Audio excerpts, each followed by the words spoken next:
ಒಂದು 2 ಗಂಟೆಲಿ ಕತೆ ಕೇಳಿದ್ದು. ಸೊ ಕತೆ ಕೇಳಿ ಡನ್ ಅಂತ, ಇನ್ನೇನು ಸೆಕೆಂಡ್ ಥಾಟೇ ಬರಲಿಲ್ಲ ಅದ್ರ ಬಗ್ಗೆ.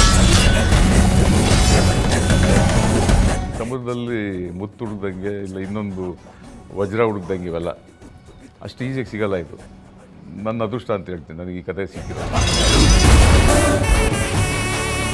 ಬಟ್ ಒಂದಂತೂ ನಿಜ, ಅವ್ರು ಹೇಳ್ದೇಟಿಗೆ ಆ ಸ್ಕ್ರಿಪ್ಟ್ ಬಗ್ಗೆ ಒಂದು ವೈಬ್ರೇಷನ್ ಅಂತೂ 100% ಆಯಿತು. I really felt it.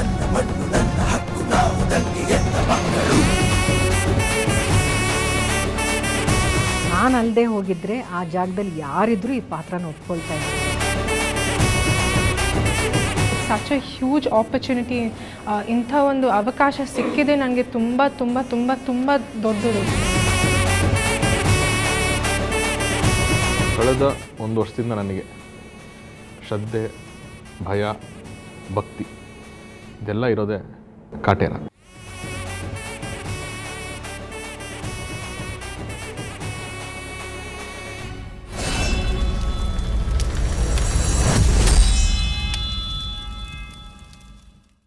ಗುರು ಶಿಷ್ಯರು ಅಂತ ಒಂದು ಸಿನಿಮಾ ಪ್ರೊಡಕ್ಷನ್ ಮಾಡಬೇಕು ಅಂತ ಮಾಡ್ತಾಯಿದ್ವಿ. ಸೊ ಆವಾಗ ನಂದು ಜಡೇಶ್ದು ಒಂದು ಜರ್ನಿ ಶುರು ಆಗಿತ್ತು. ಇನ್ನೇನು ಮಾಡೋದು, ಸ್ಕ್ರಿಪ್ಟ್ಸ್ಗಳು ಮಾಡೋದು, ಅದ್ರ ಬಗ್ಗೆ ಯೋಚನೆ ಮಾಡೋಣ ಅಂತ. ರಾಬರ್ಟ್ ಆದಮೇಲೆ ದರ್ಶನ್ ಸರ್ ನನಗೆ ಹೇಳಿದರು, ಇನ್ನೊಂದು ಏನಾದರೂ ಯೋಚನೆ ಮಾಡಿರಿ ನೀನು ಅಂತ ಅಂದ್ಬಿಟ್ಟು ಅಂತ. ಸೊ ದರ್ಶನ್ ಸರ್ ಪಿಕ್ಚರ್ ಮಾಡೋದು ಅಂತ ಒಂದು ಮಾತುಕತೆ ಹಂಗೆ ಸುಮ್ಮನೆ ಒಂದು ಆಗಿತ್ತು. ಸುಮ್ಮನೆ ಒಂದಷ್ಟು ಐಡಿಯಾಸು ಡಿಸ್ಕಷನ್ ನಡೀತಾನೆ ಇತ್ತು. ಏನೂ ಅಷ್ಟು ಎಕ್ಸೈಟ್ ಆಗ್ತಿರಲಿಲ್ಲ ನಮಗೆ. ಒಂದು ಇನ್ಸಿಡೆಂಟ್ ಇದೆ ನೋಡಿ ಸರ್, ಏನಾದ್ರು ಎಕ್ಸೈಟ್ ಆಗುತ್ತಾ ಇದು ಅಂತ ಒಂದು ಇನ್ಸಿಡೆಂಟ್ ಹೇಳಿದ್ರು. ಆ ಇನ್ಸಿಡೆಂಟ್ ನನಗೆ ತುಂಬ ಕನೆಕ್ಟ್ ಆಯಿತು. ಚೆನ್ನಾಗಿದೆಯಲ್ಲ ಇದು, ಆಯಿತು ಜಡೇಶ್ ಇದು ಇಟ್ಕೊಂಡು ಶುರು ಮಾಡೋಣ, ಬನ್ನಿ ಒಂದು ಡ್ರೈವ್ ಮಾಡೋಣ, ಅದು ಎಲ್ಲಿ ತನಕ ಹೋಗುತ್ತೆ ನೋಡೋಣ ಅಂತಂದಮೇಲೆ ಅಲ್ಲಿಂದ ಅದು ಕೂತ್ಕೊಂಡು ಸುಮ್ಮನೆ ಅದು ಕೂತ್ಕೊಂಡ್ರೆ ಅದು ಎವ್ರಿ ಡೇ ಒಂದು ಡೆವಲಪ್ಮೆಂಟು. ಯೂಶ್ವಲಾಗಿ ಕೆಲವು ಕತೆಗಳು ಏನೇ ವರ್ಕ್ ಮಾಡ್ತಾಯಿದ್ರು ಅದು ಮುಂದಕ್ಕೆ ಸಾಕ್ತಾರಲ್ಲ. ಬಟ್ ಕೆಲವು ಕತೆಗಳು ನೀವು ಮಾಡ್ತಾಯಿದ್ದಂಗೂ ಅದು ಹಂಗೆ ಡೆವಲಪ್ ಆಗ್ತಾ ಹೋಗುತ್ತೆ. ಆ ಸ್ಪೀಡ್ ತೊಗೊಂಡಿದ್ದೇನೆ ನಮ್ಮ ಕಾಟೇರ. ಸೊ ಫಸ್ಟ್ ನಾನು ನನ್ನ ಟೀಮ್ ಜೊತೆ ಡಿಸ್ಕಸ್ ಮಾಡಿದೆ. ಕ್ಯಾಮ್ರಾಮನ್ ಸುಧಾಕರ್ ಆಗಿರ್ಬೋದು, ಪ್ರಕಾಶ್ ಎಡಿಟರು, ನನ್ನ ಜೊತೆ ರೈಟರ್ಸ್ ಆಗಿರೋವಂಥವ್ರು, ಇವರೆಲ್ಲರನ್ನೂ ಕೂರಿಸ್ಕೊಂಡು ನಾನು ಫಸ್ಟ್ ಒಂದು ನರೇಷನ್ ಕೊಟ್ಟೆ. ಎಲ್ಲರೂ ಎಕ್ಸೈಟ್ ಅದರಲ್ಲಿ. ಫಸ್ಟ್ ಈ ಕತೆ ಹೇಳಿದ ತಕ್ಷಣ ಎಕ್ಸೈಟ್ ಆಗಿದೆ ಫಸ್ಟ್ ನಾವು.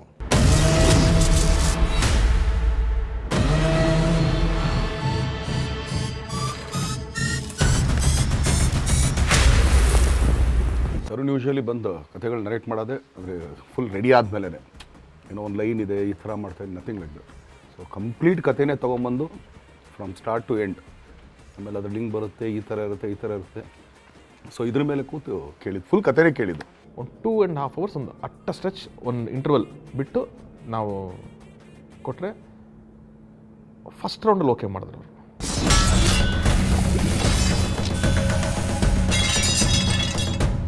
ತಥಾ ಒಂದು ಒಳ್ಳೆ ಕತೆ ಕೇಳಿದ್ವಿ, ಸುಮ್ಮನೆ ನೋಡೋಣ ಅಂದರು. ಕಳ್ಸಮ್ಮ ಯಾರ್ದು ಅಂದರೆ ತರುಣ್ ನರೇಟ್ ಮಾಡ್ತಾರೆ, ಸರಿ ಕಳ್ಸಮ್ಮ ಅಂತ.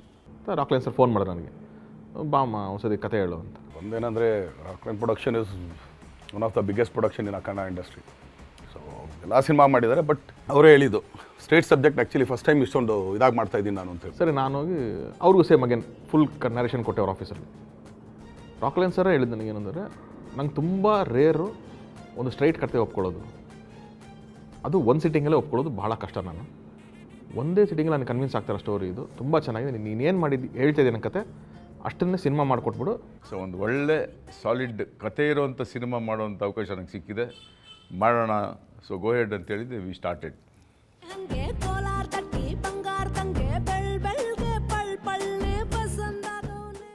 ಸೊ ನಾವು ಪ್ರೀ ಪ್ರೊಡಕ್ಷನ್ ರೆಡಿ ಆದಮೇಲೆ ನಮಗೆ ನೆಕ್ಸ್ಟ್ ಇದ್ದಿದ್ದು ಮೇಜರ್ ಚಾಲೆಂಜು ಕ್ಯಾಸ್ಟಿಂಗ್.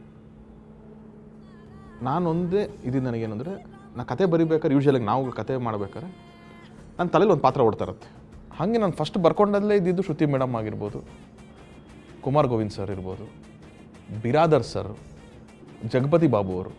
ಸೊ ಇವರೆಲ್ಲ ನಾವು ಹೇಳಬೇಕಾದ್ರೆ ಜಗಪತಿ ಬಾಬು ಥರ ಇದೊಂದು ಕ್ಯಾರೆಕ್ಟರ್ ದೇವರಾಯ ಅಂತ ಒಬ್ರು ಬರ್ತಾರೆ, ಹಿಂಗೇ ಹೇಳಕ್ಕೆ ಶುರು ಮಾಡ್ತಿದ್ವಿ ನಾವು. ಸೊ ಶ್ರುತಿ ಮೇಡಮ್ ಹತ್ರ ಫಸ್ಟ್ ಮಾತಾಡಿದ್ವಿ. Shruti madam she was very kind of. ಅವರು ಫಸ್ಟ್ ನೀನು ಕಥೆನೇ ಹೇಳ್ಬೇಡ, ಹೇಳೋ ನಾನು ಬಂದು ಮಾಡ್ತೀನಿ ಪಿಕ್ಚರು ಅಂತ ಹೇಳಿದ್ರು. ಬಟ್ ಆದ್ರೂ ಇಲ್ಲ, ಮನೆ ಪಾತ್ರ ಅರ್ಥ ಆಗಬೇಕು ಅನ್ನೋಕ್ಕೋಸ್ಕರ ಹೇಳ್ತೀನಿ ಅಂತ ಒಂದು ಸಣ್ಣ ಎಳೆ ಹೇಳಿದ್ರು ಅಷ್ಟೇ. ಸಿನಿಮಾ ಹೀಗಿರುತ್ತೆ, ಈ ಜಾನರ್ ಸಿನಿಮಾ ಇದು ಅಂತ ನಿರ್ದೇಶಕರೇ ಹೇಳಿದ್ರು. ಕುಮಾರ್ ಗೋವಿಂದ್ ಸರ್ ಮೀಟಿಂಗಿಗೆ ಹೆಸಿಟೇಟ್ ಮಾಡ್ತಿದ್ರು ಫಸ್ಟ್ ಆಫ್ ಆಲ್. ಯಾಕಂದ್ರೆ ನಾನು ನಮ್ಮ ಪ್ರೊಡಕ್ಷನ್ ಸೈಡಿಂದ ಮಾತಾಡಿದ್ರು, ಹಿಂಗೆ ತರುಣ್ ಅವ್ರು ಬರಬೇಕಂತೆ ಮಾತಾಡಬೇಕಂತ. ಯಾಕೆ ಅಂತಲೇ ಅವ್ರ ಒಂಥರ ಹೆಸಿಟೇಷನ್. ಅವ್ರಿಗೆ ಏನು ಅಂತ ಗೊತ್ತಾಗ್ತಿಲ್ಲ. ಅವ್ರು ಮೋಸ್ಟ್ಲಿ ಅವ್ರದ್ದು ಯೂನಿಟ್ಸ್ ಎಲ್ಲ ಇದೆಯಲ್ಲ, ಯೂನಿಟ್ಗೆ ಅವ್ರಿಗೆ ಆ್ಯಕ್ಟಿಂಗಿಗೆ ಕೇಳ್ತೀವಿ ಅನ್ನೋದೇ ಅವ್ರಿಗೆ ಐಡಿಯಾ ಗೊತ್ತಾಗ್ತಾ ಇಲ್ಲ. It was a surprise for me. ಸರಿ ಬಂದರು, ಆಮೇಲೆ ಹಾಂ ಬಾಸ್ ಹೇಳಿ ಅಂತ. ಆವಾಗ ನನಗೇನು ಸರ್ ಇದು ನಮ್ಮ D56, ಏನು ಸರ್ D56 ಅಂತ. ಸರ್ ಈ ಥರ ರಾಕ್ಲೈನ್ ಅವ್ರ ಜೊತೆ ದರ್ಶನ್ ಅವ್ರದ್ದು ಸಿನಿಮಾ ಮಾಡ್ತಾಯಿದ್ದೀವಿ. ಓಹ್ ಸೂಪರ್. ಅಲ್ಲಿವರೆಗೂ ನನ್ನ ಮೈಂಡ್ ಕಮಿಟ್ ಆಗಿಲ್ಲ. ಏನಿಲ್ಲ ಸರ್ ನಿಮ್ಮ ಕತೆ ಹೇಳಬೇಕು ಅಂತಿದ್ದೀನಿ. ನೀವೊಂದು ಪಾತ್ರ ಮಾಡಬೇಕು. ನಾನು ಹೌದಾ ಸರಿ ಹೇಳಿ. ಅಲ್ಲಿಂದ ನಾನು ಕತೆ ಹೇಳೋದು ನರೇಷನ್ ಶುರು ಮಾಡಿದೆ. ಕತೆ ಹೇಳಿದಾಗ ಫ್ರ್ಯಾಂಕಾಗಿ ಹೇಳ್ತೀನಿ, ನನಗೆ ಒಂಥರ ಟಚ್ ಆಯಿತು. ಅಷ್ಟು ಕನೆಕ್ಟ್ ಆಗಿಬಿಟ್ರು. ಇಷ್ಟು ಎಮೋಷ್ನಲ್ ಆಗಿ ಇಷ್ಟೊಂದು ಇದು ನಾನು ಕತೆ ನೋಡಿರಲಿಲ್ಲ.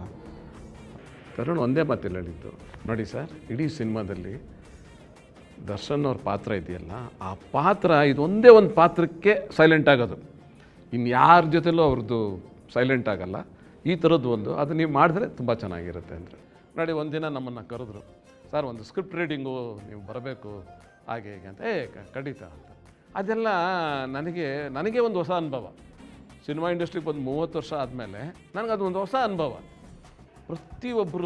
ಪ್ರತಿ ಟೆಕ್ನಿಷಿಯನ್ಸ್ನ ಕರೆಸಿದ್ರು, ಎಲ್ಲ ಕಲಾವಿದರು ಬಂದಿದ್ದರು, ಇಡೀ ಸ್ಕ್ರಿಪ್ಟ್ ರೀಡಿಂಗು.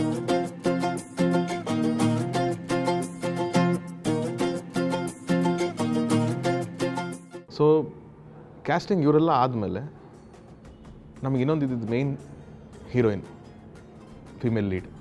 ಸೊ ಯಾರೋ ಸ್ಟಾರ್ ಹೀರೋಯಿನ್ ಬಂದರೆ ಬಹುಶಃ ಸ್ವಲ್ಪ ಗೆಸ್ ಆಗ್ಬೋದು. ಹೊಸ ಹುಡುಗಿ ಬಂದರೆ ಏನು ಗೆಸ್ ಮಾಡೋಕ್ಕಾಗಲ್ಲ ಅನ್ನೋ ಉದ್ದೇಶದಿಂದ ಹೊಸ ಹುಡುಗಿ ಅಂತಿದ್ದೆ. ಹಾಗೇನು ದರ್ಶನ್ ಸರ್ ಯಾವಾಗಲೂ ದೋ ಈ ಡಸಂಟ್ ಇಂಟರ್ಫಿಯರ್ ಆರ್ ಏನು ಅದ್ರ ಬಗ್ಗೆ ತಲೆ ಕೆಡಿಸ್ಕೊಳ್ಳಲ್ಲ. ಬಟ್ ಅವ್ರು ಒಂದೇನು ಅಂತ ಹೇಳ್ತಾರೆ, ಯಾವಾಗಲೂ ಕನ್ನಡದ ಹುಡುಗಿರಿಗೆ ಆದರೆ ನೋಡು ಅವಕಾಶ ಕೊಡೋದಕ್ಕೆ ಫಸ್ಟು ಕನ್ಸಿಡರ್ ಮಾಡು. ನನ್ನ ಮಗಳನ್ನ ಇಂಟ್ರೊಡ್ಯೂಸ್ ಮಾಡ್ತಾಯಿದ್ದೀನಿ ನಾನು ಅಂದರು. ಒಂದು ಕೆಲಸ ಮಾಡಮ್ಮ, ನನಗೆ ಪ್ರೊಫೈಲ್ ಕಳಿಸಮ್ಮ, ಎಲ್ಲ ಪಿಕ್ಚರ್ಸ್ ಇದೆ ಎಲ್ಲ ಕಳಿಸಿ ನನಗೆ ಅಂದೆ. ಒಂದು ದಿವಸ ರಾಕ್ಲೈನ್ ಸರ್ ಫೋನ್ ಮಾಡಿ ನನಗೆ, ತಗೊಂಡು ಒಂದು ಪ್ರೊಫೈಲ್ ಕಳಿಸ್ತೀನಿ ನೋಡಮ್ಮ. ಆವಾಗಲೇ ರಾಕ್ಲೈನ್ ಸರ್ ಹೇಳಿದ್ದು, ಇದು ಮಾಲಾಶ್ರೀ ಅವ್ರ ಮಗಳು. ನಾನು ಸರ್ಪ್ರೈಸ್ ಆಗಿಬಿಟ್ಟೆ, ಮಾಲಾಶ್ರೀ ಅವ್ರ ಮಗಳ. ಆ್ಯಕ್ಚುಲಿ ನನಗೆ ಒಂದು ದೊಡ್ಡ ಸರ್ಪ್ರೈಸ್ ಕೊಟ್ಟಿದ್ರು ಅಮ್ಮ ಮತ್ತು ರಾಕ್ಲೈನ್ ಸರ್.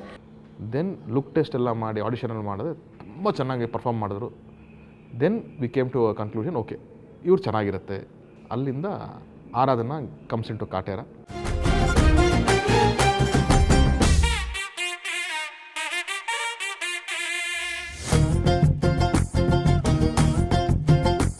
ಸಲಿ ಕತೆ ಕೇಳಿ ಎಸ್ ಅಂದ ತಕ್ಷಣ ಅದಕ್ಕಾದಂಥ ಪ್ರಿಪ್ರೇಷನ್ಸ್ ನಾವು ಮಾಡ್ಕೊಳ್ತಾ ಇರ್ತೀವಿ, ಆಸ್ ವೆಲ್ ಆಸ್ ಟೀಮು ಮಾಡ್ತಾ ಇರುತ್ತೆ.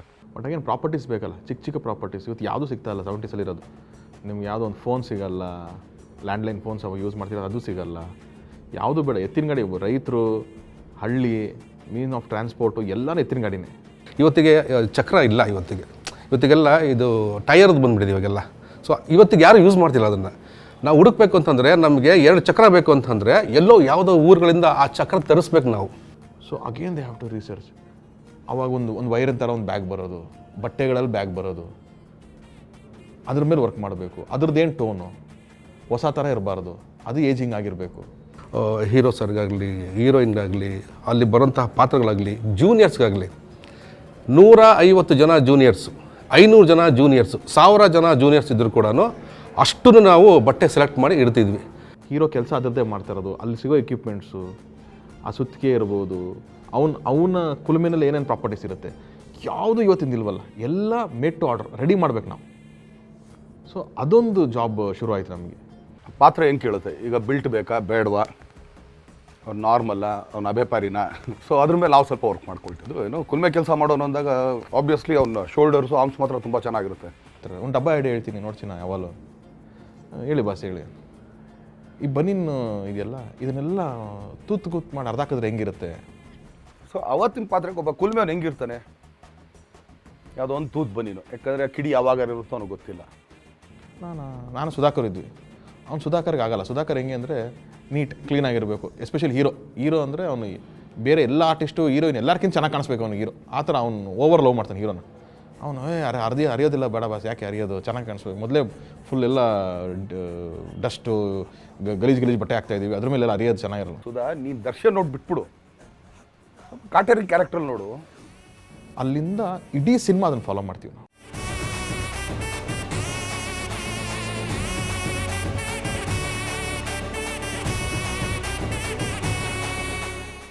ಅಲ್ಲಿ ಪ್ರಾಪರ್ಟೀಸ್ ಎಲ್ಲ ರೆಡಿ ಇಟ್ಟು ಫಸ್ಟ್ ಡೇ ಎಂಟ್ರ್ ಆದರೆ ನಮಗೆ ಫಸ್ಟಲ್ಲಿ ಹೇಳಿದವರೆ ಸರ್ ಇಲ್ಲಿ ಸರ್ ಸೆಟ್ ಆಗ್ತೀನಿ ಅಂದರೆ ಸೆಟ್ಟೇ ಹಾಕಿಲ್ಲ ನೀವು ಅಂತ. ಸೊ ಎಕ್ಸಿಕ್ಯೂಟ್ ಮಾಡಬೇಕು ಅಂದರೆ ನಮ್ಗೆ ದೊಡ್ಡ ಚಾಲೆಂಜಸ್ ಇರುತ್ತೆ. 70s ಹೆಂಗೆ ರೀಕ್ರಿಯೇಟ್ ಮಾಡೋದು, ವಿಲೇಜ್ ಬ್ಯಾಕ್ ಡ್ರಾಪಲ್ಲಿ ಹೇಳ್ತಾ ಇದ್ದೀವಿ. ಇವತ್ತು ಕರ್ನಾಟಕ ಅಲ್ಲ, ಇಡೀ ಇಂಡಿಯಾದಲ್ಲಿ ಎಲ್ಲೂ ವಿಲೇಜಸ್ಸು 70s ಥರ ಇಲ್ಲ. ಈಗ ನಾವು ಹೇಳ್ತಾ ಇರೋದು 70 ಕತೆ. ಸೊ ಇವತ್ತು ನಾನು ಈ ರೋಡಲ್ಲಿ ಮಾಡೋಕ್ಕಾಗಲ್ಲ.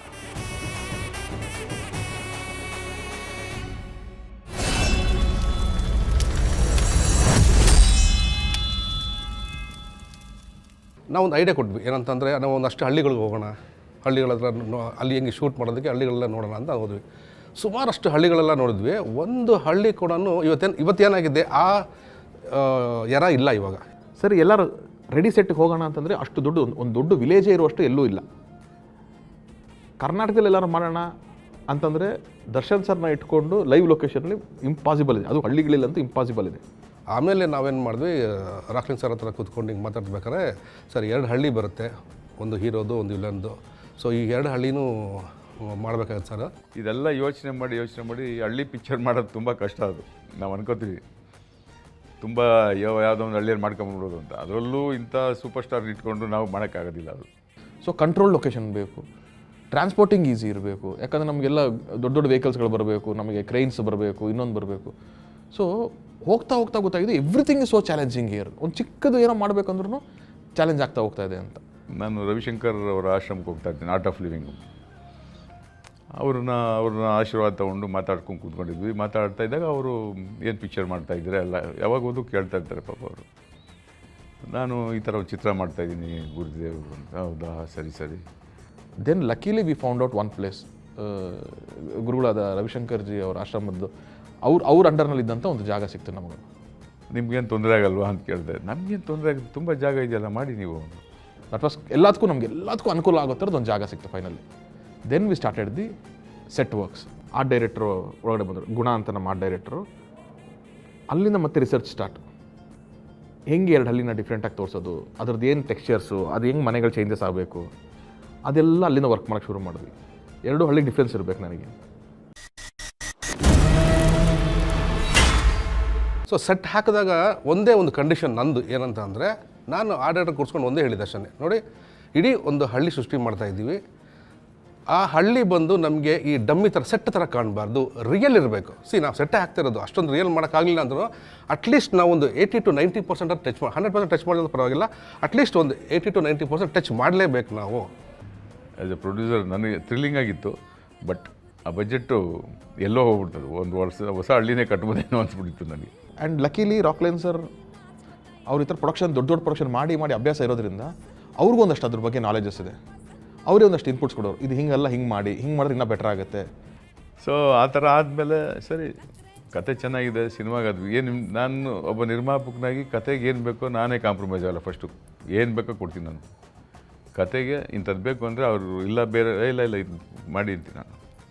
ಒಂದು ಹಳ್ಳಿ ಆ್ಯಂಬಿಯನ್ಸ್ನ ಇಲ್ಲ ಅಂತಂದ್ರೆ ಒಂದು 50 ಗಾಡಿಗಳಿದ್ದಾವೆ ಇದರಲ್ಲಿ, ಒಂದು 100 ಹಸು ಇದೆ. ಸೊ ಅದನ್ನೆಲ್ಲ ನಾವು ಹೊಂದಿಸಿ, ಆಮೇಲೆ ಎತ್ತಿನ ಗಾಡಿ ನೊಗ ಕಟ್ಟೋದೇ ಬೇರೆ ಸ್ಟೈಲ್ ಇತ್ತು ಅವಾಗ. ಸೊ ಇಷ್ಟೆಲ್ಲ ವರ್ಕ್ ಮಾಡಿದ್ದು ಡೈರೆಕ್ಷನ್ ಡಿಪಾರ್ಟ್ಮೆಂಟ್ ಆಗ್ಬೋದು, ಆರ್ಟ್ ಡಿಪಾರ್ಟ್ಮೆಂಟ್ ಆಗ್ಬೋದು. ಬಟ್ ಇವ್ರು ಇಷ್ಟೂ ಜನಕ್ಕೆ ಸಾಥ್ ಕೊಟ್ಟಿದ್ದು ಪ್ರೊಡ್ಯೂಸರ್.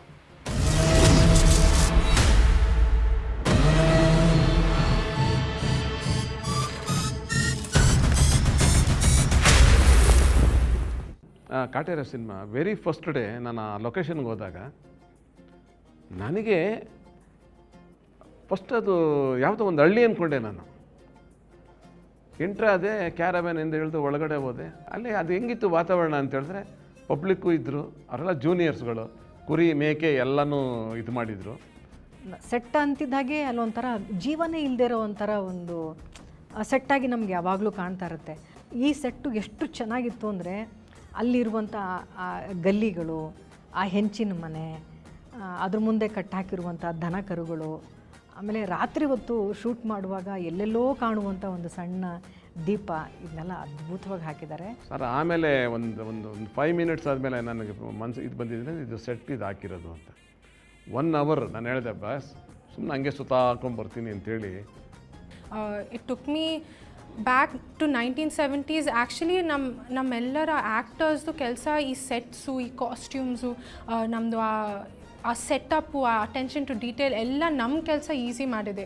ನಾವು ತುಂಬ ಇಷ್ಟಪಡುವಂಥ ಒಂದು ಸೆಟ್ ಏನಿದೆ, ಹಳ್ಳಿ ಸೆಟ್ ಅಂತ ಏನು ಹೇಳ್ತೀವಿ, ಆ ಟೈಮಲ್ಲಿ ತುಂಬ ಮಳೆ ಬಂದು ಒಂದು 2-3 ಸಾರಿ ಆ ಸೆಟ್ಟೆಲ್ಲ ಬಿದ್ದೋಗಿ ಅದನ್ನು ಚೇಂಜ್ ಮಾಡಿ ನಾವು ಶೂಟಿಂಗ್ ಮಾಡಿದ್ದು ಉಂಟು. ನಿರ್ಮಾಪಕರನ್ನ ಎದುರಿಗೆ ನೋಡಿದಾಗ ಆ ಒಂದು ಟೆನ್ಷನ್ ಆಗಿರಲಿ, ಇಷ್ಟೆಲ್ಲ ನನಗೆ ಕಷ್ಟ ಆಯಿತು ಅನ್ನುವಂಥ ಯಾವ ಒಂದು ಬೇಜಾರು ಕೂಡ ಅವ್ರ ಮನಸ್ಸಲ್ಲಿ ನಾನು ನೋಡಲಿಲ್ಲ, ಅವ್ರ ಮುಖದಲ್ಲೂ ನಮಗೆ ನೋಡೋಕ್ಕೆ ಸಿಕ್ಕಲಿಲ್ಲ. Hats off to Rockline Venkatesh ಅವರು. ಯಾಕೆ ಅಂತ ಹೇಳಿದ್ರೆ, ಒಂದು ಸಿನಿಮಾ ಏನೇ ಒಂದು ಅದ್ಭುತ ಆಗೋದಕ್ಕೆ ನಾವು ಮಾತಾಡೋದು ಬೇರೆ, ಆ ಅದ್ಭುತ ಆಗೋದಕ್ಕೆ ನಿರ್ಮಾಪಕ ದುಡ್ಡು ಕೊಟ್ಟಾಗೆ ತಾನೇ ಅದಾಗೋದು. ಕತೆಗೆ ಇದು ಬೇಕು, ನೀವು ಕೇಳ್ತಾ ಇಲ್ಲ ನಾನು ಕೊಡಬೇಕು ಅಂತಲ್ಲ, ಕತೆ ಡಿಮ್ಯಾಂಡ್ ಮಾಡೋವಾಗ ನಾವು ಅದನ್ನು ಕೊಡಬೇಕಾಗುತ್ತೆ ನಿರ್ಮಾಪಕ. ಅದ್ರಲ್ಲಿ ಕಾಂಪ್ರಮೈಸ್ ಆಗೋದು ಬೇಡ, ಮಾಡಿ ಅಂತ ಹೇಳ್ತೀವಿ.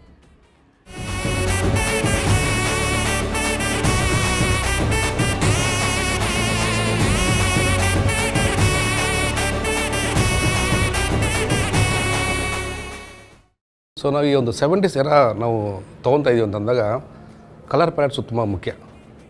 ಸೊ ಇಲ್ಲಿ ಮೇಜರ್ ಪೋರ್ಷನ್ ಅಗೇನ್ ಸುಧಾಕರಿಂದ ಶುರು ಆಯಿತು ನಮಗೆ. ಯಾಕೆಂತಂದರೆ ರಾಬರ್ಟಲ್ಲಿ ಕೂಡ ಸಿನಿಮಾಟೋಗ್ರಫಿಗೆ ತುಂಬ ಒಳ್ಳೆಯ ಹೆಸರು ಬಂದಿತ್ತು ನಮಗೆ. ಬಟ್ ಅದು ಗ್ಲಾಸಿ, ಕಲರ್ಫುಲ್ಲು ಆ ಥರ ಸ್ಕೀಮಲ್ಲಿ ಮಾಡಿದಂಥ ಪಿಕ್ಚರ್ ಅದು. ಬಟ್ ಇದು ಹಾಗಿಲ್ಲ, 70s, ವಿಲೇಜು, ರಸ್ಟಿಕ್ ಈ ಥರ ಬ್ಯಾಕ್ಡ್ರಾಪ್ ಹೋದಾಗ ಅವನು ಡಿಸೈಡ್ ಮಾಡಿದ್ದೇನೆಂದರೆ we will go with brown ಅಂತ. ಒಂದು ಪ್ರೆಸೆಂಟ್ ಟೋನ್ ಬರುತ್ತೆ, ಇನ್ನೊಂದು ಫ್ಲ್ಯಾಶ್ ಬ್ಯಾಕ್ ಟೋನ್ ಬರುತ್ತೆ. ಸೊ ಆ 2 ಟೋನ್ ಏನಿದೆ ಅದನ್ನು ನಾನು ಬೇರೆ ಪ್ರಾಪರ್ ಬೇರೆ ಮಾಡಿದ್ದೀನಿ ಅದನ್ನು. ಹೀ ಪ್ಲ್ಯಾನ್ ಲೆನ್ಸಸ್ ಆಗಿರ್ಬೋದು, ನಾವು ಓವರಾಲ್ ಲೈಟಿಂಗ್ ಪ್ಯಾಟರ್ನ್ ಆಗಿರ್ಬೋದು, ಬಲ್ಪು ಲೈಟು ಇದೆಲ್ಲ ಇಲ್ಲ ಆ್ಯಕ್ಚುಲಿ. ಅದು ಭಾಳ ಶ್ರೀಮಂತರ ಮನೆ ಆ ಥರದ್ದು ಇದ್ದಿದ್ದು, ಅದಕ್ಕೆ ಮಾತ್ರ ಇಟ್ಟಿದ್ದೀನಿ ನಾನು ಆ ಲೈಟು. ಈ ಹಳ್ಳಿಗಳೆಲ್ಲ ಜಾಸ್ತಿ ಲ್ಯಾಟಿನ್ನು, ಫೈರು ಈ ಥರದ್ದನ್ನೇ ನಾನು ಇಟ್ಕೊಂಡು ಯೂಸ್ ಮಾಡಿರೋದು. ಓನ್ಲಿ ರಿಯಲ್ ಫೈರ್ ಇಟ್ಕೊಂಡು ಶೂಟ್ ಮಾಡೋವಂಥ ಪೋರ್ಷನ್ಸ್ ಇತ್ತು. ಸೊ ಹಾಗೇ ಪ್ಲ್ಯಾನ್ ಮಾಡಿದ್ವಿ. ಎಲ್ಲ ಕಡೆನೂ ಯಾವುದೂ ನಾವು ಲೈಟ್ಸ್ ಇರಲ್ಲ, only when it comes to richer portion then you will get in lights. ಆ ಕಲರ್ ಅವ್ರು ಚೂಸ್ ಮಾಡ್ತಾ ಇರೋಂಥ ಕಲರ್ ಇರ್ಬೋದು. ಎಷ್ಟೋ ಸರಿ ನಾವು ಸ್ಪಾಟಿಗೆ ಬಂದಾಗ ನಾವು ಹಾಕ್ಕೊಂಡಿರೋಂಥ ಬಟ್ಟೆ ಎಲ್ಲೋ ಒಂದು ಸಣ್ಣ ಡಾಮಿನೇಟ್ ಮಾಡ್ತಾ ಇದೆ ಅಂತ ಕ್ಯಾಮ್ರಾಮನ್ ಕರೆಸ್ಬಿಟ್ಟು ಇಲ್ಲೆಲ್ಲ ಇನ್ನೊಂದು ಚೂರು ಡಲ್ಲಾಗಿರೋ ಸೀರೆಗಳನ್ನ ಉಡಿ ಅಂತ ಎಲ್ಲ ಕೇಳ್ಕೊಳ್ಳೋರು. ಸುಧಾಕರ್ ಸರ್ದು ಅವ್ರದ್ದು ವಿಜುವಲ್ಸ್ ಹೆಂಗಿದೆ ಅಂದರೆ ಅದು nothing is CG, nothing is graphics, really ಆ ಲೊಕೇಶನ್ಸ್ ಹಂಗಿದೆ. ಅವ್ರು ತೆಗ್ದಿರೋ ಆ ವಿಜುವಲ್ಸು, ಆ ಕ್ಯಾಮ್ರಾ ವರ್ಕ್ ಹಂಗಿದೆ. ಏನಾರು ಒಂದು ಒಳ್ಳೆ ಫ್ರೇಮ್ ಇಟ್ಟಿದ ತಕ್ಷಣ ಹಿಂದೆ ನೋಡಿ ಮಾನಿಟರ್ ನೋಡ್ಬಿಟ್ಟು ಬಿಟ್ಟಿದ್ದೀನಿ ಅಂತಲ್ಲ ನೋಡಿ. ಇಲ್ಲಿ ಆ್ಯಕ್ಚುಲಿ ಯಾಕೆ ಮಾಡೋಕ್ಕೆ ನನಗೆ ಬೇಜಾರಾಗ್ಬಿಟ್ಟಿದೆ, ಯಾಕಂದರೆ ಅದೊಂದು ಅಷ್ಟು ಚೆನ್ನಾಗಿರುತ್ತೆ ಕೆಲಸ. ಸೊ ಅಷ್ಟು ಚೆನ್ನಾಗಿ ಸುಧಾಕರ್ ತೋರಿಸಿದ್ದಾರೆ ಕ್ಯಾಮ್ರಾಮನ್. ಇದನ್ನು ಬಿಟ್ಟು ಒಂದು ಪ್ರಪಂಚನೇ ನೋಡ್ತೀನಿ ನಮ್ಮ ಕಾಟೇರ ಸಿನಿಮಾದಲ್ಲಿ, ಒಂದು ಪ್ರಪಂಚ ನೋಡ್ತೀನಿ. ಅದನ್ನು ಬಿಗ್ ಸಪೋರ್ಟ್ ಅಂತಂದರೆ ಅದು Rockline sir.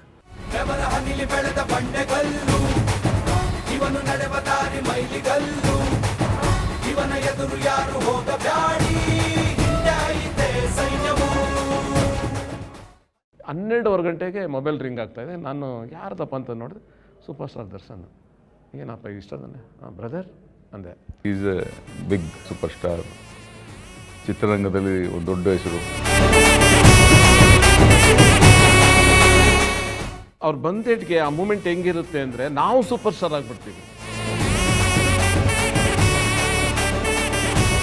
Is the boss for a reason. ಅವ್ರ ಥರ ಯಾರೂ ಇಲ್ಲ.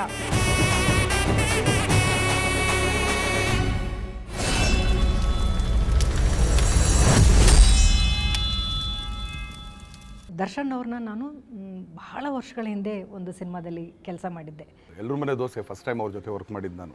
ಅವರು ಒಬ್ಬ ಚಿಕ್ಕ ಪಾತ್ರ ಮಾಡ್ತಾ ಇರುವಂಥ ಒಬ್ಬ ದರ್ಶನ್ ನನ್ನನ್ನು ಹೇಗೆ ನೋಡ್ತಾ ಇದ್ರು ಇವತ್ತಿಗೂ ಹಾಗೆ ನೋಡ್ತಾ ಇದ್ದಾರೆ. ಸರ್, ಅವರು ಸ್ನೇಹಿತರುಗಳು ಯಾರು ಬರ್ತಾಯಿದ್ರು, ಅವ್ರದ್ದು ಹೃದಯ ಎಷ್ಟು ದೊಡ್ಡದು ಅನ್ನೋದಕ್ಕೆ ಅವ್ರಿಗೆ ಅವ್ರು ಪರಿಚಯ ಮಾಡಿಕೊಡ್ತಾಯಿದ್ರು. ನಿಮ್ಗೆ ಗೊತ್ತಾ, ಅಣ್ಣನ ಸಿನಿಮಾ ಚಿಕ್ಕ, ಅದರಲ್ಲಿ ನಾನು ಲೈಟ್ ಬಾಯ್. ನಾನು ಯಾವಾಗ ಸ್ಟ್ರೆಸ್ ಆಗ್ತಾಯಿದೆ, ಟೆನ್ಷನ್ ಆಗ್ತಾಯಿದೆ, ನರ್ವಸ್ ಆಗ್ತಾಯಿದೆ, ಅವರು ಅಷ್ಟೊಂದು ಅಪ್ಪಿ ನೀನು ಚೆನ್ನಾಗಿ ಮಾಡ್ತಾಯಿದ್ದೆ, ಕಾಮಾಗಿ ಮಾಡು, ಎಲ್ಲರೂ ನಿಮಗೆ ಇದ್ದಾರೆ, ನಾವು ಸಪೋರ್ಟ್ ಮಾಡ್ತಾಯಿದ್ವಿ ಅಂತ ಒಂದು ಧೈರ್ಯ ಕೊಟ್ಟಿದ್ರು ನನಗೆ.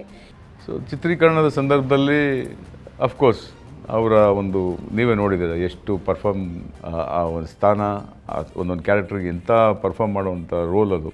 ಸೊ ಅಚ್ಚುಕಟ್ಟಾಗಿ ಪ್ರಿಪೇರ್ ಆಗೋರು. ದರ್ಶನ್ ಸರ್ ಆ್ಯಂಡ್ ಫೈಟ್ಸ್ ಅದೊಂಥರ ಒಂದು ಕಾಯಿನ್ 2 ಫೇಸ್ ಇದ್ದಂಗೆ, ಅಷ್ಟು ಅಂಟ್ಕೊಂಡಿರುತ್ತದು. ಅವ್ರು 55 ಸಿನಿಮಾ ಮಾಡಿದ್ದಾರೆ, ಒಂದು ಸಿನಿಮಾ 4 ಫೈಟ್ ಅಂತ ಲೆಕ್ಕ ಹಾಕಿದ್ರು 200 ಫೈಟ್ ಚಿಲ್ಲರೆ ಹೋಗುತ್ತೆ. ಒಂದು ಇನ್ಸಿಡೆಂಟ್ ಹೇಳ್ತೀನಿ. ಆ್ಯಕ್ಚುಲಿ ಅವರಿಗೆ ಅವತ್ತು ಹೆವಿ ಕಾಲ್ ಅಂದರೆ ಹೆವಿ ಪೇಯ್ನ್, ಅಂದರೆ ಎತ್ತಕ್ಕೆ ಆಗ್ತಿರಲಿಲ್ಲ, ಅಂದರೆ ಅಷ್ಟು ಪೇಯ್ನು. ಏನೇ ಶಾರ್ಟ್ಸ್ ಇದ್ರೂ ಕೂಡ ಅದನ್ನು ಅವರೇ ಮಾಡೋದು, ಅವರು ಡೂಪ್ ಮಾಡೋದು ಬಿಡಲ್ಲ ಅವರು. ನಾವು ಬಾಸ್ ಬೇಡ, ಇಲ್ಲಪ್ಪ ನೀನು ಮಾಡು, ನಾನು ಮಾಡು ಅಂದರೆ ಆಗಲ್ಲ ಅದು. ಯಾಕಂದ್ರೆ ನಾವು ನೋಡ್ತಾ ಇದ್ದೀವಿ, ನಮ್ಗೆ ಗೊತ್ತು ಆ ಪೇಯ್ನ್ ಏನಂತ ನಮ್ಗೆ ಗೊತ್ತು. ಇಲ್ಲಪ್ಪ ನೀನು ಮಾಡು ಅಂತ ಅಂದ್ಬಿಟ್ಟು ನಿಜವಲ್ಲೂ ಅದು ಒಂದು ಟೇಕ್ ಆಯಿತು. ನಾವು ಓಕೆ ಮಾಡೋಣ ಬಿಡು ಅಂತಂದ್ರು. ತಿರ್ಗಾ ಬಂದು ಮಾನಿಟ್ರಲ್ಲಿ ನೋಡಬೇಕಾದ್ರೆ ಅವ್ರಿಗೇನೆ ಏನೋ ಅನಿಸಿಲ್ಲ, ಇಲ್ಲ ನಾನು ಅದು ಕರೆಕ್ಟಾಗಿ ಮಾಡಿಲ್ಲ ಅದು ಅಂತ. ಇಲ್ಲ ಬಸ್ ಪರವಾಗಿಲ್ಲ, ಅದು ಓಕೆ ಅಂದರೆ ಇಲ್ಲ ಇನ್ನೊಂದು ಟೇಕ್ ತಗೋ, ಇನ್ನೊಂದು ಮಾಡು. ನಾಳೆ ಏನೋ ಸ್ವಲ್ಪ ಹೆಚ್ಚು ಕಮ್ಮಿ ಏನಾದರೂ ಆಯಿತು ಅಂತಂದರೆ ಎಲ್ಲರೂ ಸಫರ್ ಪಡ್ತೀವಿ, ಬೇಡ ಬಸ್ ಬೇಡ ಅಂತಂದ್ರು ಕೂಡ ಕೇಳಿಲ್ಲ ಅವರು. ಮಾಡೋಣ ಮಾಡು. ಬಟ್ ಹಾಗೆ ಇನ್ನೊಂದಕ್ಕೆ ಮತ್ತೆ ಸ್ವಲ್ಪ ಟೋನ್ ಡೌನ್ ಆಗಬೇಕಾಗಿತ್ತು. ಆ್ಯಂಡ್ ಸ್ವಲ್ಪ ಏಜ್ಡ್ ಗೆಟಪ್ ಫೀಲ್ ಮಾಡಬೇಕಾಗಿತ್ತು. ಅದಕ್ಕೊಂದು ಅಷ್ಟು trial and error looks try ಮಾಡಿದ್ವಿ ನಾವು. ಕೊನೆಗೆ ಒಂದು ಫೈನಲ್ ಲಾಕ್ ಆಯಿತು ನಮಗೆ. ಇಲ್ಲ ಲುಕ್ ಅಂದಾಗ ಒಂದು ಯಂಗ್ ಗೆಟಪ್ ಇದೆ, ಇನ್ನೊಂದು ಓಲ್ಡ್ ಗೆಟಪ್ ಇದೆ. ಯಂಗ್ ಗೆಟಪ್ಗೇನು ನಮಗೆ ನಾರ್ಮಲ್ ಇತ್ತು, ನಾವೇನು ಬೇಗ ಹಿಂಗೆ ಪಟ್ ಬಂದೆಪ್ಪ. ಬಟ್ ಓಲ್ಡ್ ಗೆಟಪ್ ಹಾಕ್ಬೇಕಾದ್ರೆ ಆಲ್ಮೋಸ್ಟ್ ಆಲ್ 1-1.5 ಗಂಟೆ 2 ಗಂಟೆ ತೊಗೊಳ್ತಾ ಇದೆ. ಯಾಕಂದರೆ ಮುಖ ಎಲ್ಲ ಸುಕ್ ಮಾಡಬೇಕು, ಅದಕ್ಕೊಂದು ಲೋಷನ್ ಬರುತ್ತೆ, ಅದನ್ನು ಹಾಕಿ ಹಿಂಗೆ ಇಸಕಿದ್ರೆ ಮಾತ್ರ ಅದು ಆವಾಗ ರಿಂಕಲ್ ಸ್ಟಾರ್ಟ್ ಆಗುತ್ತೆ. ಸಖತ್ ಚಾಲೆಂಜಿಂಗ್ ಇತ್ತು ಅವರಿಗೆ ಪರ್ಸ್ನಲಿ. ಈಸಿಲಿ ಒಂದು 2 hours ಆಗೋದು ಮೇಕಪ್ ಹಾಕ್ಕೊಳ್ಳೋದಕ್ಕೆ, ತೆಗೆಯೋದಕ್ಕೆ ಒಂದು 40-45 ಮಿನಿಟ್ಸ್. ಆಮೇಲೆ ಆ ಲುಕ್ಕಲ್ಲಿದ್ದಾಗ ಅವ್ರು ಊಟ ಮಾಡ್ತಿರಲಿಲ್ಲ. ಓನ್ಲಿ ರೀಸನ್ ಆಗ್ತಿರಲಿಲ್ಲ, ಯಾಕಂದರೆ ಬಿಯರ್ಡು ಮುಷ ಎಲ್ಲ ಇರುತ್ತೆ, you cannot eat properly. So ಅವರು ಮಧ್ಯಾಹ್ನ ಊಟ ಸ್ಕಿಪ್ ಮಾಡ್ಕೊಂಡೆ ಶೂಟಿಂಗ್ ಮಾಡೋರು ಯಾವಲ್ಲ. ಸಿನಿಮಾ ಅಂದಾಗ ಅದ್ರ ಮೇಲೆ ನಾವು ಸಾಯ್ಬೇಕು, ಅದಕ್ಕೆ ಟೈಮ್ ತೊಗೊಳ್ತಾ ಇದ್ವಿ, ಇನ್ನೊಂದು ಮಾಡ್ತಾಯಿದ್ವಿ. ದಟ್ಸ್ ನನ್ ಆಫ್ ಆ ಬಿಸ್ನೆಸ್. ಸಿನಿಮಾದಲ್ಲಿ ಕಾಣಿಸ್ತಾ ಓಕೆ ಇದೇ ಬೇರೆ ಕಾಣಿಸ್ತಾ ಇದೆಯಾ, ಸಾಕು ನಮಗೆ. ರಾತ್ರಿ 12 ಗಂಟೆಗೆ ನಾನು ನನ್ನ ಮೊಬೈಲಲ್ಲಿ ಸೂಪರ್ ಸ್ಟಾರ್ ದರ್ಶನ್ ಅಂತಲೇ ಫೀಡ್ ಮಾಡ್ಕೊಂಡಿದ್ದೀನಿ. ಸರಿ, ನಾನು ಸ್ವಲ್ಪ ಬೇಗ ಮಲಗಿಬಿಡ್ತೀನಿ, ಮನೆಯಲ್ಲಿದ್ದರೆ ನಾನು ಸ್ವಲ್ಪ ಬೇಗ ಮಲಗಿಬಿಡ್ತೀನಿ. 10 ಗಂಟೆಗೆಲ್ಲ ಅಲ್ಲಿ ಗೋ ಆಫ್ ಟು ಸ್ಲೀಪ್. 12 ಗಂಟೆಗೆ ಮೊಬೈಲ್ ರಿಂಗ್ ಆಗ್ತಾಯಿದೆ. ನಾನು ಯಾರ್ದಪ್ಪ ಅಂತ ನೋಡಿದ್ರೆ ಸೂಪರ್ ಸ್ಟಾರ್ ದರ್ಶನ್. ಏನಪ್ಪ ಇಷ್ಟ ತಾನೆ ಬ್ರದರ್ ಅಂದೆ. ಏನಣ್ಣ ನಿಮ್ಮ ಜೊತೆ ನಾನು ಆ್ಯಕ್ಟ್ ಮಾಡಲ್ಲ ಅಂತ. ಅದಕ್ಕೆ ಎಲ್ಲ ಕಡೆಯಿಂದ ಒಂಥರ ಟೆನ್ಷನ್ ಸ್ಟಾರ್ಟ್ ಆಯಿತು. ಬಸ್ ನನ್ನಿಂದ ಏನಾದರೂ ತಪ್ಪಾಯ್ತಾ? ತಪ್ಪಲ್ಲಣ್ಣ, ಏನಣ್ಣ ನಿಮ್ಮದು ಪರ್ಫಾರ್ಮೆನ್ಸು? ಸರ್, ರಾತ್ರಿ 12 ಗಂಟೆಯಲ್ಲಿ ಅವ್ರು ಯಾವುದೋ ಒಂದು ಸೀನ್ನ ನೋಡಿ ಆ ಸೀನ್ ಅವ್ರಿಗೆ ಇಷ್ಟ ಆಗಿ ಅದನ್ನು ಹೇಳಬೇಕು ಅನ್ನೋದು ಇದೆಯಲ್ಲ.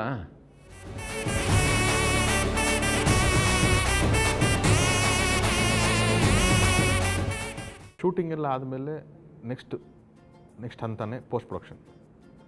ಮ್ಯೂಸಿಕ್ ಅದೊಂದು ಮೇಜರ್ ರೋಲ್ ಪ್ಲೇ ಮಾಡುತ್ತೆ. ತರುಣ್ ಈ ಸಿನಿಮಾ ಮಾಡ್ತಾ ಇರೋದ್ರಿಂದ ನನಗೆ ತುಂಬ ಖುಷಿ ಇತ್ತು. ಈ ಸ್ಕ್ರಿಪ್ಟನ್ನು ಹ್ಯಾಂಡಲ್ ಮಾಡೋದಕ್ಕೆ ಒಂದು ಎಕ್ಸ್ಪೀರಿಯನ್ಸ್ ಬೇಕಾಗಿತ್ತು.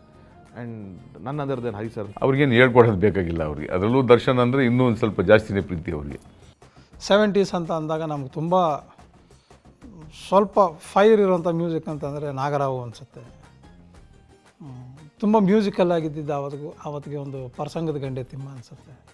ಸೊ ಈ ಥರದ್ದೆಲ್ಲನೂ ಮನಸ್ಸಲ್ಲಿ ಇಟ್ಕೊಂಡು ಆ ಥರದ್ದು ಸೌಂಡ್ಸು ಕ್ರಿಯೇಟ್ ಮಾಡಿ ಏನಾದರೂ ಮಾಡ್ಬೋದು ಅಂತ. ರೆಗ್ಯುಲರ್ ನಾನು ರಾಬರ್ಟ್ ಥರ ಕಮರ್ಷಿಯಲ್ ಸಾಂಗ್ಸ್ಗಳು ಇರಲಿಲ್ಲ ಇಲ್ಲಿ. ಓಕೆ ಒಂದು ಬಾಬಾ ನಾರಡಿನೋ ಅಥವಾ ಕಣ್ಣು ಹೊಡಿಯೋಕ್ಕೆ ಬೇಬಿ ಡ್ಯಾನ್ಸ್ ಫ್ಲೋರು ಈ ಥರದ್ದು ಏನೋ ಕಮರ್ಷಿಯಲ್ ಥರ ಮಾಡೋ ಥರ ಇಲ್ಲ. ಕಥೆನೇ ಏನೋ ಕೇಳ್ತೇನೆ.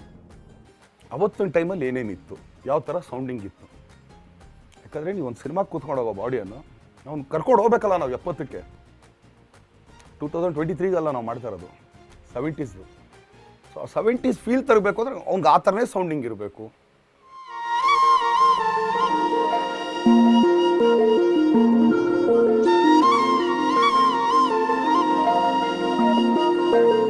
ಸೊ ನಾವು ಥೀಮ್ ಮ್ಯೂಸಿಕ್ ಅಂತ ಬಿಟ್ಟಾಗಲೇ ನಾವು ನಾದಸ್ವರ ಮತ್ತು ಡೊಳ್ಳು, ಆ ಟೇಪ್ಸು ಅದೇನಂತೀವೋ ಅದೆಲ್ಲ ಒಂದು ಮಿಕ್ಸರ್ ಅಲ್ಲಿ ನಮ್ಮ ಶ್ರೀರಂಗಪಟ್ಟಣ, ನಂಜನಗೂಡು ಆ ಸುತ್ತಮುತ್ತ ಇರುವಂಥ ಒಂದು ವಾದ್ಯಗಳ ಬಳಕೆ ಏನೇನಾಗುತ್ತೋ ಅದೇ ಥರದ್ದೇ ಟ್ರೈ ಮಾಡಿರೋದು.